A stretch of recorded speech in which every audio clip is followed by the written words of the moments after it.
सूत्रधार में सुनते हैं पंचतंत्र की कहानियां। सर्वेषामेव मत्यानां व्यसने समुपस्थिते वाङ्मात्रेणापि सहाय्यं मित्रादन्यो ना संदधे। अर्थात संकट के समय मौखिक आश्वासन भी केवल मित्र से ही मिल सकता है। जैसे सिर्फ चित्रग्रीव के कहने मात्र से हिरण्यक ने अपने मित्र की मदद कर दी थी। कबूतर और बहेलिया। एक वन में एक बरगद के पेड़ के सहारे कई पक्षी और जानवर रहते थे। उसी बरगद पर लघुपतनक नाम का एक कौवा भी रहता था। एक दिन वो जैसे ही भोजन की खोज में निकला तो उसने हाथ में जाल लिए एक शिकारी को उस बरगद की ओर आते देखा। वो सोचने लगा कि ये दुष्ट तो मेरे साथी पक्षियों को अपना शिकार बनाने यहां आया है। मैं सभी को सावधान कर देता हूं। ये सोचकर वो वापस लौट आया और अपने सभी साथियों को इकट्ठा करके उन्हें बताने लगा। बहेलिया अपना जाल फैलाकर यहाँ पर चावल बिखेरेगा और जो भी उन चावलों का लालच करेगा वो जाल पे अवश्य ही फंस जाएगा, इसलिए कोई भी चावलों के पास नहीं जाएगा। कुछ ही देर बाद बहेलिये ने अपना जाल बिछाकर चावल फैला दिए और वो छिपकर एक ओर बैठ गया। ठीक इसी समय अपने परिवार के सदस्यों के साथ भोजन की खोज में निकले चित्रग्रीव नामक कबूतर ने जब उन चावलों को देखा तो उसे लालच हो आया। कौवे ने चित्रग्रीव को रोकना चाहा, लेकिन चित्रग्रीव ने कौवे की एक न सुनी और चावलों को खाने के चक्कर में पूरे परिवार के साथ जाल में फंस गया।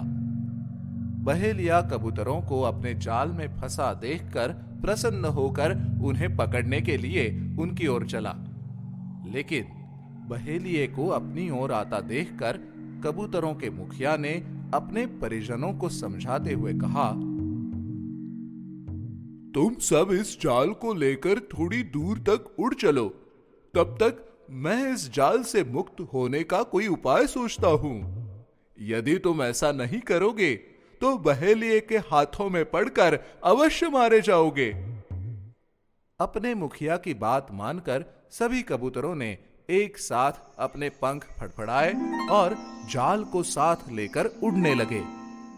कबूतरों को जाल के साथ उड़ता देख बहेलिया उनके पीछे भागा और कहने लगा, कब तक एक साथ उड़ पाओगे? कुछ देर में ही तुम सब आपस में लड़ने लगोगे और नीचे गिर जाओगे। पर कबूतर एक साथ उड़ते रहे और देखते ही देखते आसमान में ऊंचे उड़ गए। दुखी हुआ बहेलिया अपने भाग्य को कोसता हुआ लौट गया। चित्रग्रीव ने जब बहेलिये को लौटता हुआ देखा तो उसने अपने परिजनों को पूर्वोत्तर दिशा की ओर चलने को कहा और बताया कि वहां उसका मित्र हिरण्यक नामक एक चूहा रहता है। ऐसे संकट के समय उसका मित्र ही उनकी मदद कर सकता है। अपने मित्र हिरण्यक के पास पहुंचकर चित्रग्रीव ने हिरण्यक को सारी घटना बताई और कहा, हम सभी अपने ही लालच के कारण इस जाल में फंस गए हैं। मेरे मित्र, अब मुझे तुम्हारी मदद चाहिए। तुम तुरंत ही हमारे जाल को काटकर हमें आजाद करो। हिरण्यक चित्रग्रीव के जाल को काटने के लिए जैसे ही उसकी ओर बढ़ा तो चित्रग्रीव बोला, मित्र, पहले मेरा जाल नहीं, मेरे इन परिजनों के जाल को काटो। मेरी बारी तो इनके बाद ही आएगी। ये सुनकर हिरण्यक बोला, तुम्हारी ये बात मुझे सही नहीं लगती। मेरी राय में तो सेवकों की बारी स्वामी के बाद ही आती है। चित्रग्रीव बोला, ये मेरे सेवक नहीं हैं। मेरे प्रति स्नेह और विश्वास के कारण ही ये सब अपने परिवार को छोड़कर मेरे साथ आए हैं। इनका सम्मान करना मेरा कर्तव्य है। चित्रग्रीव के इस कथन से खुश होकर हिरण्यक बोला, मैं यही करने वाला था, किंतु मैं तुम्हें परख रहा था। अब मैं एक एक करके तुम सबके जाल को काटता हूं। सबको बंधन मुक्त करने के बाद हिरण्यक ने चित्रग्रीव से कहा, तुम सब अपने निवास को लौट सकते हो। यदि फिर भी मेरी आवश्यकता पड़े तो तुम्हारा मित्र तुम्हारी मदद के लिए हमेशा तैयार रहेगा। सभी कबूतरों ने हिरण्यक का धन्यवाद किया और खुशी खुशी अपने घर लौट गए। हिरण्यक ने भी परिजनों सहित चित्रग्रीव को विदा किया और स्वयं अपने बिल में चला गया।